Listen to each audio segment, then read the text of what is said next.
బోయినపల్లి మండల కేంద్రంలో నిర్వహించిన రాజీవ్ యువ వికాస్ ఇంటర్వ్యూను గురువారం ముగించారు.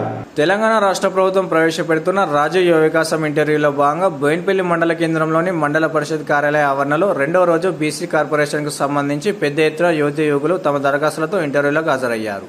స్టేట్ బ్యాంక్, యూనియన్ బ్యాంక్ సంబంధించి బీసీ కార్పొరేషన్ దరఖాస్తుదారులకు ఇంటర్వ్యూలను ఏర్పాటు చేసినట్లు సంబంధిత బ్యాంకుల మేనేజర్లు తెలిపారు.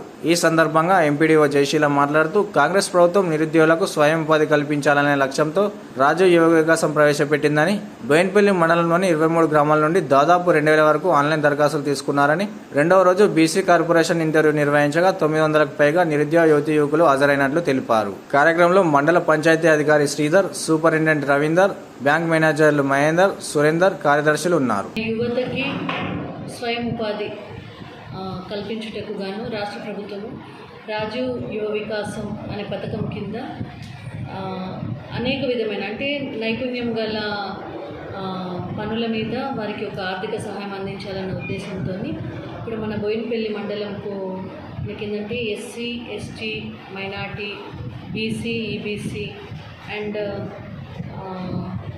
వీళ్ళందరికీ అంటే వల్నరబుల్ గ్రూప్స్కి కూడా మనకి స్పెషల్గా వాళ్ళకి కూడా యూనిట్లు అనేది కేటాయించడం జరిగింది. సో మన బోయినపల్లి మండలంలో ఉన్న 23 గ్రామ పంచాయతీల నుంచి సుమారుగా మాకు 1970 అప్లికేషన్స్ మాకు ఆన్లైన్లో నమోదు చేసుకోవడం జరిగింది. ఆ 1970 నుంచి కూడా మనకి ఆఫ్లైన్ అంటే డాక్యుమెంట్స్ అన్నీ కూడా సబ్మిషన్ ఎంత అయింది అంటే దాదాపు 1400 చిల్లర మనకి వచ్చింది. సో దాని నుంచి మేము ఇంటర్వ్యూస్ గౌరవ కలెక్టర్ గారి సూచనల మేరకు మేము 23, ఈరోజు 24 తేదీలలో 2 విడతలుగా మేము ఇంటర్వ్యూస్ అనేది కండక్ట్ చేయడం జరిగింది.